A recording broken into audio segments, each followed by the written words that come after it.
Hello, my name is Peter Minkler. I'm a violist with the Baltimore Symphony, and I'm here to help with the auditions for the Baltimore Symphony Youth Orchestra Concert Orchestra in May of 2021.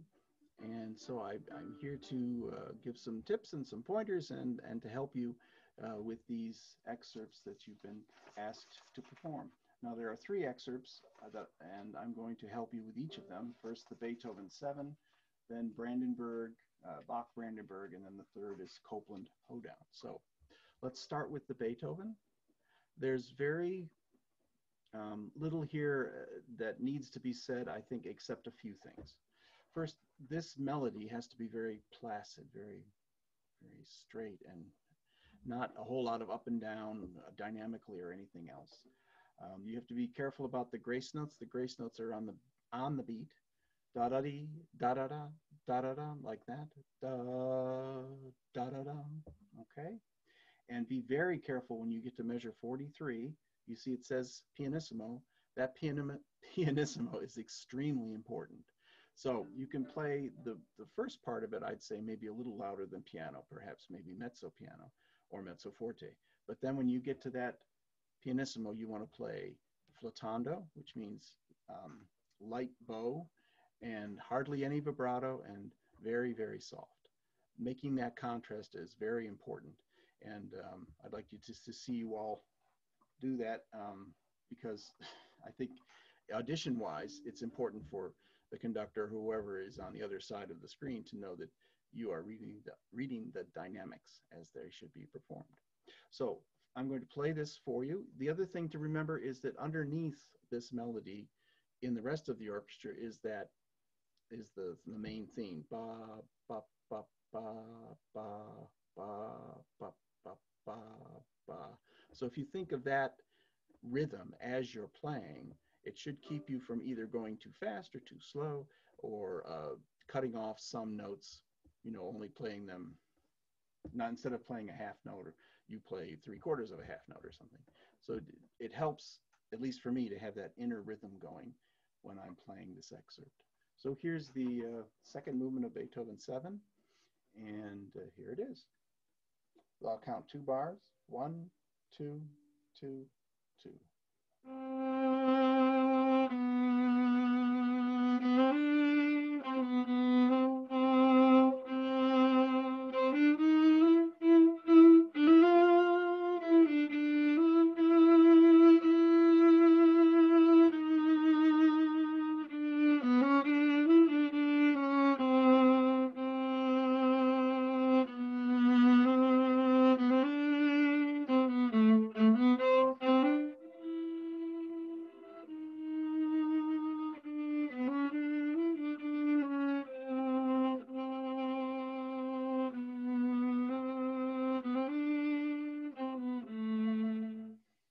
So I hope through this technology that you could hear the difference between the beginning of it and then when we get to that pianissimo. It's very important. So if you want to play back, go backwards, which I think you can do, and play that through again a few more times with me. I think that would be helpful. Again, be careful with the grace notes and that pianissimo. All right, the next excerpt is from Brandenburg.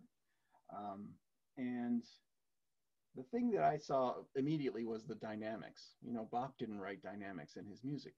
So what these dynamics are, it is for somebody else has an important part.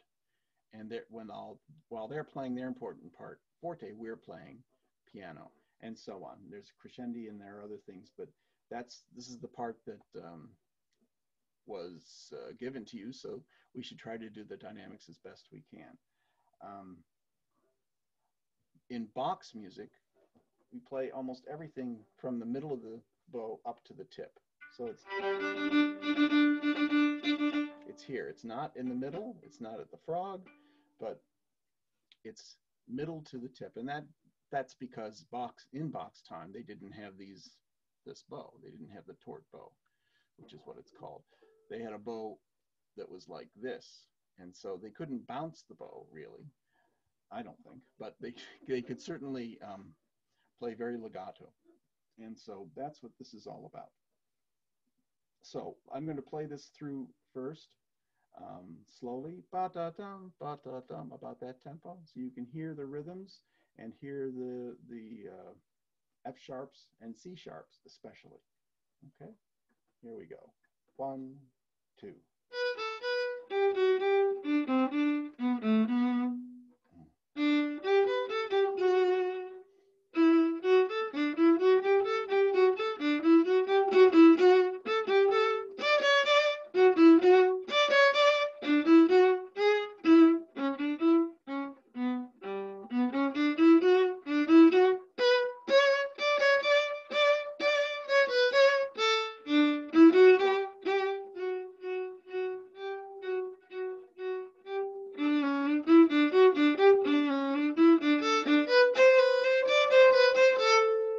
Okay, and there's the excerpt. Um, just be careful in the second line, the second bar, that forte is on the last 2 eighth notes. So it's showing you that that's part of the melody. It should have been written so that those 4 eighth notes at the end of the bar weren't connected. There'd be 2 eighth notes and then 2 would be forte, but be that as it may, that's the way it's written. So I believe that the forte begins on the F sharp in that bar. It'll be the 7th and 8th notes are forte. So I'll play it a little bit faster now. Ba-da-dum, ba-ba-bum, ba-ba-bum, ba-ba-bum. 1, 2.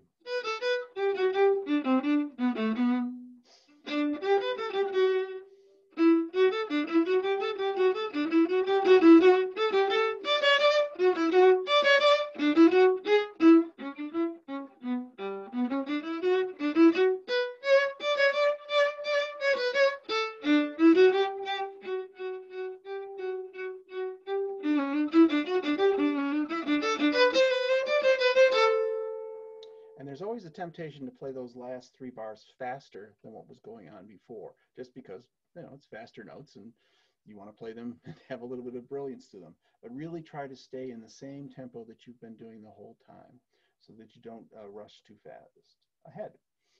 As far as practicing this, you just have to be careful with especially those 3 bars at the end, to be very close from one string to the other.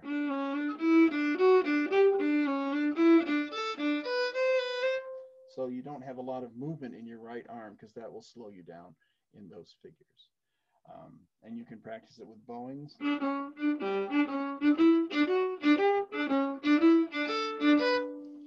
And with rhythms.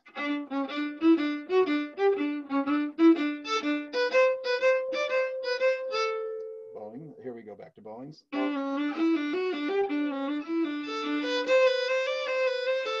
Doing all in one bow, or doing the whole passage in one bow, or doing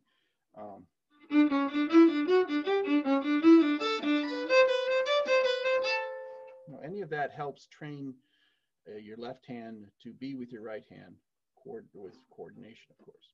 Okay, I'll play this one last time about the tempo that I think it will probably be. And I'll give you 2 bars. 1, 2, 2, 2.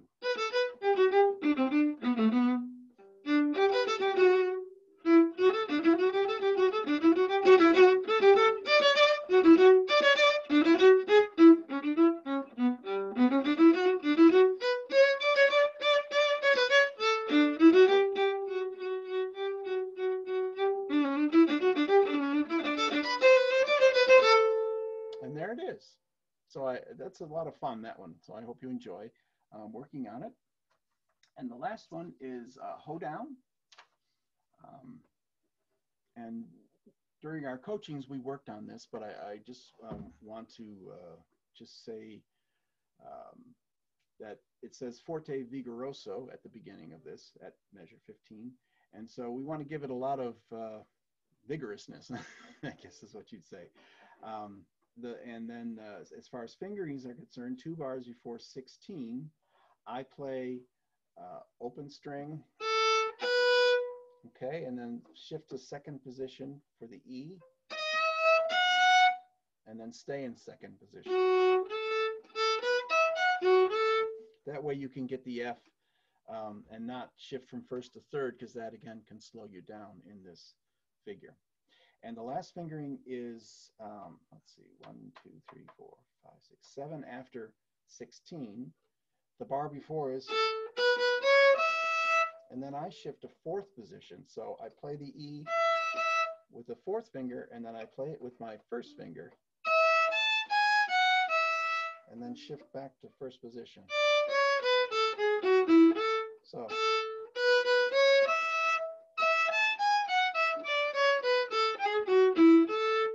Okay. So as far as other tips, really what I can say is that you want to be close between the two strings so you don't slow down as you're going through the passage. You don't want to have to do a lot of rocking back and forth between the two strings. And I've found practicing that sort of thing is to play both strings at the same time, just as a practice. So from the beginning.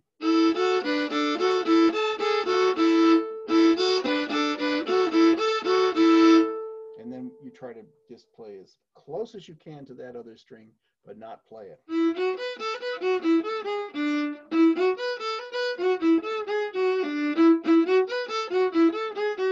Like this.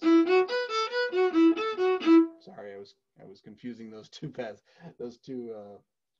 things. Anyway, so I'll start from 15 and we'll play it slowly. 1, 2, about that tempo. 1, 2, 2, 2. 1, 2. 1, 2. I made a mistake. Let me try again. From 15. 1, 2, 2, 2, 3. 1, 2. 1, 2. 1, 2.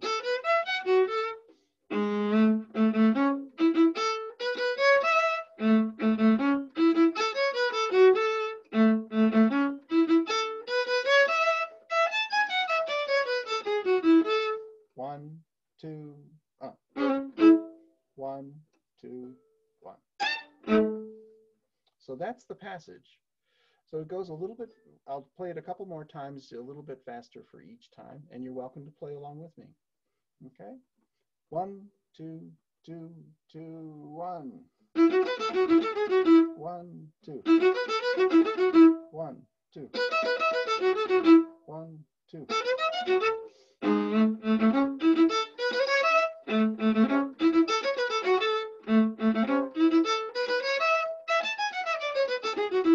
1, 2, 1.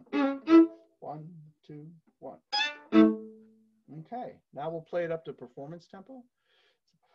So 1, 2, about that tempo. 1, 2, 2, 2, 1. 1, 2. 1, 2. 1, 2.